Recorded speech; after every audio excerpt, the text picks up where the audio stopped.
Hello, I'm Tony and today we are taking a look at Ozymandias, Bronze Age Empire Sim. Free from Amazon Games via GOG, a good old game store, until the 18th of October 2023.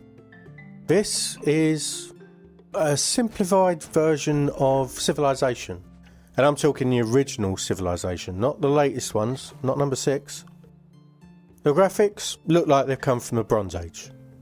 Well, I mean, not that bad. They're basic though, and actually not that dissimilar from the original Civilization, which is, I don't know, what, 30 years old or so? It has a pleasant medieval sounding tune playing in the background, but that's kind of all the bells and whistles you're going to get here. It is an empire building game, giving you 8 maps to play through, and a multiplayer that I'll talk about a bit later. I didn't try it, spoilers. There is a story mode, but that's not true. It's not. It is in fact just a tutorial, which is pretty good. The aim of the game is to complete challenges that award wonders of the world. Each wonder gives you a different amount of crowns, and basically you set the required number of crowns to achieve victory on a map when you start a game. Now it's really helpful to remember the aim of the game is the crowns, because in my first few games I concentrated on expanding my empire, building armies and trying to conquer my neighbours, and lost because another civilization went ahead and grabbed all the crowns. Now I did carry on one map after I'd actually won it, just to see what happens if you do defeat every other civ on the map, and nothing really. You get told you defeated it and that's it. There are a couple of ways of adjusting the difficulty when you play each of these maps.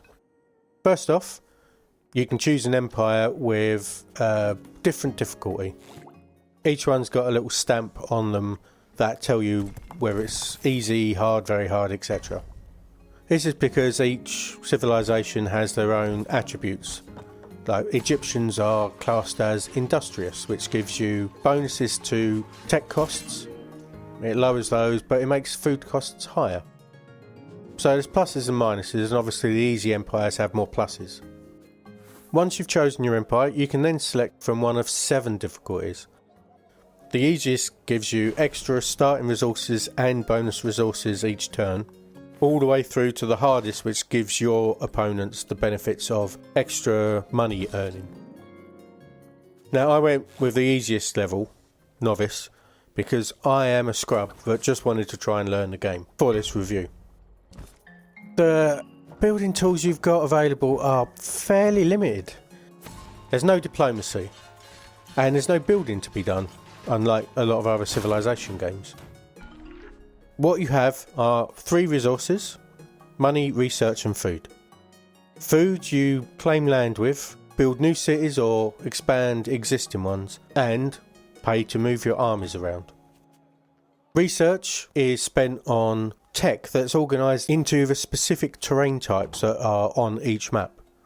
I think you have to encounter a terrain type before you can invest in the research for it. You can lower the cost of claiming land, you can increase the resources gathered from it, and you can also increase the power your units gain when on that terrain type.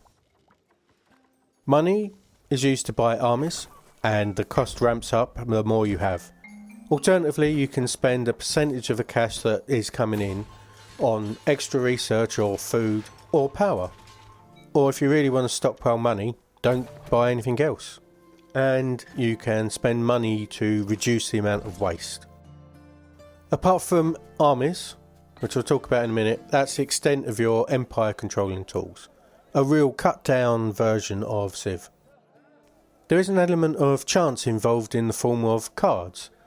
You get a couple presented to you each round to choose from, and you can only hold a maximum of 3. They either give you free stuff, like a free land tile on river, for example, or they're challenges that reward helpful bonuses, like double your wealth in order to reduce the waste. Those kind of things. The gameplay then is just balancing between expanding, keeping an eye on the challenges that create crowns, and also generating an army capable of holding your land.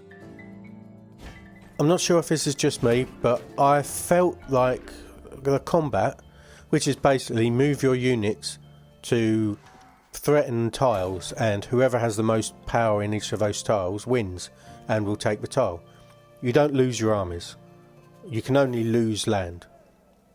But what I found is if you've got a couple of units attacking a tile and you add another unit to it on the next turn, because it takes a turn for your units to initiate a fight, it seemed to postpone that for another turn, which was annoying. It kind of wastes a turn. Large armies are very much discouraged by the fact that the more units you have, the less power you're going to receive from the money you allocated to power. So attacking on a wide front, for example, on any but the easiest of difficulties is probably a bad idea. Games don't take anywhere near as long as a game of Civilization does. None of my games went past the hour mark. So you can fire this up without having to commit like hours and hours to it, which can be a bonus for people. There is a multiplayer option, like I said, that I've not tried. Connects up to a server, but I am nowhere near good enough at this game to want to just be slaughtered by real people as well as the AI. So anyone braver than me can go for it. I did notice that there are about 20 people online, so I don't know if it's going to be that easy to find a match. Now, this is by no means a bad game. It's just that the options you've got are quite limited. I mean, that's what I found anyway. I also did not find it at all easy.